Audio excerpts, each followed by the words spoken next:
What is up, everybody? Pass the Jams here, back with a video. I know it has been a while, and I'm sorry. I believe it was like a week and a half that I haven't done a video.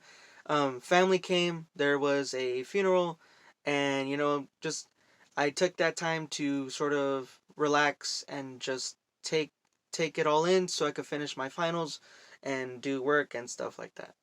However, we are back on track, and thank you all, everyone, for just supporting me, and hope you all are staying for the ride.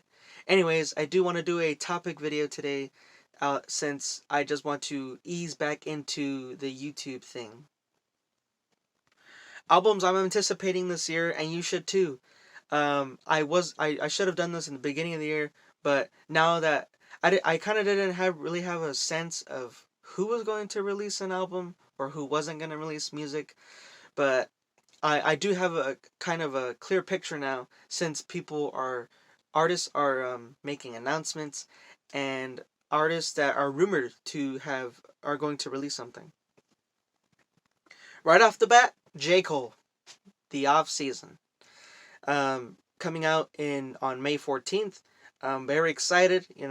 We've been waiting quite a bit for this, even though he did Revenge of the Dreamers in 2019. Yeah, waiting for this solo project. It's been 3 years, and what a better time than ever. Yeah. I mean, I wonder if Kendrick's going to be on it, or what essentially he's going to do.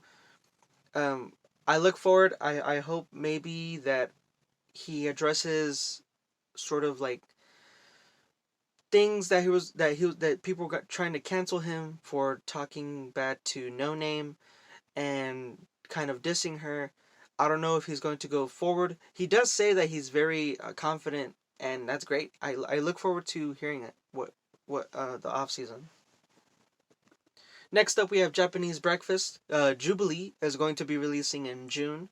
Very sweet indie pop, dream pop, and yeah, I think she has one of the best and most beautiful voices in the female artist industry right now, and her singles "Sweet" and "Posing in Bondage" are just amazing.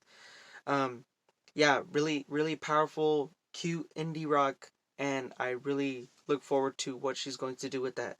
On the flip side of things, a more darker turn, Danny Elfman, also in June 11th. You all already know, I am a fan of Danny Elfman. Releasing music and an album, um in 30 years. In 30 years, he's finally releasing his own music, and now it's an album. He's released singles these past months, one single for each month, and I look really forward. It's like industrial art rock, grunge, punk rock, stuff like that, with awesome music videos that are just nightmare fuel. They're just crazy and wild. Yeah, I look forward to Danny Elfman and his album Big Mess. And finally, the last confirmed album that I am anticipating this year is Drake's Certified Lover Boy. Although there is no date to it, it is coming out this year, and I gotta say, I mean, I even though I think that his new stuff is mediocre, bland, and very just at a point it's even cringeworthy that he just the the sheer essence of just pandering to the mainstream and want to make radio hits. It's really just bad, and I don't really like how he carries himself in that fashion. But nonetheless, I am looking forward to it, since I did think that his last project, Dark Lane demo tapes, was pretty decent. Oh, I almost forgot. Travis Scott's Utopia. That's also announced to come out this year, but that doesn't have a release date yet. Yeah, what is gonna pull off better than Astro World? You, I kind of wonder what direction he's going to go in. Um, I kind of hope he keeps it psychedelic, but to an extent, switch it up a little. Maybe incorporate a little bit of rock here and there. I don't know. Not necessarily rock, but just do something different than just another Astro World. More psychedelic stuff. Keep it psychedelic, but Maybe incorporate like, I don't know, dark, like a more darker tone, I guess. Moving on to artists who I believe are going to release something this year or are rumored to release something this year. Right off the bat, Kendrick Lamar. We need something from him. It's been way too long. It's been 4 years. My God, like seriously, please just release anything. We need the album. People are starting to get frustrated. Yes, I don't like pushing artists and I allow them to take time and handle their work, but come on, man, like it's been way too long. Also with Isaiah Rashad, the same thing. It's been 5 years, and it's just the I think the wait is over.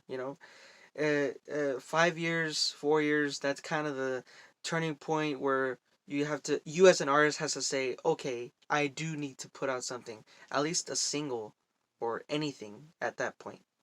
Yes, I do know what's going on with the riots and the state of the current state of the U.S., but just use that and fuel your energy, fuel your message out there.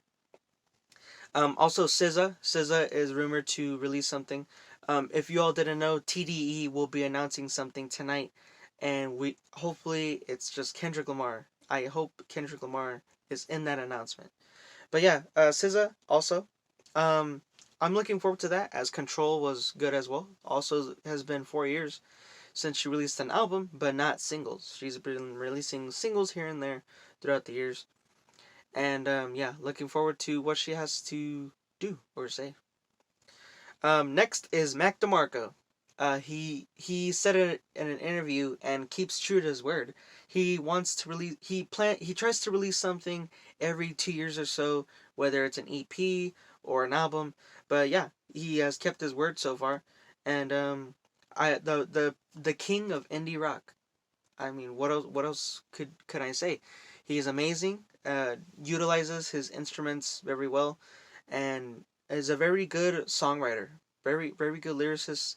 Very emotional, yet keeps it like original and something that you could play out in the open. That you don't necessarily have to just play like for yourself. Very lively, and wonder what direction he's going to go in next. I do hope that the next album is better than his 2019 album, Here Comes the Cowboy, as I don't think it was as well perceived. I enjoyed it, but I don't think the public enjoyed it as much. Finally, last but not least, Billie Eilish. She's doing this new thing now, kind of like a vintage look, blonde, and did that photo shoot with Vague magazine. Yeah, I wonder what she's going to do next. Um, Maybe strain away from like this dark pop. Um, Maybe going back to her roots in like this, uh, like ambient, sort of like this ambient art, art indie pop. I don't really know how to explain it, but sort of like this more ambient sound, subtle, smoother, slower, but not as jumpy or poppy as her first album was. When We All Fall Asleep, Where Do We Go? So yeah, I wonder what she's going to do with that. Her single, um, Lose Power, or I forgot, No Power. Thought it was great, and I just really hope to see what she's going to do next. Anyways, that is the video. Thank you all for watching. I do believe I'm going to continue Jams of the Week, so look forward to that this weekend. Uh, Peace and stay safe. Thank you all for supporting Past the Jams.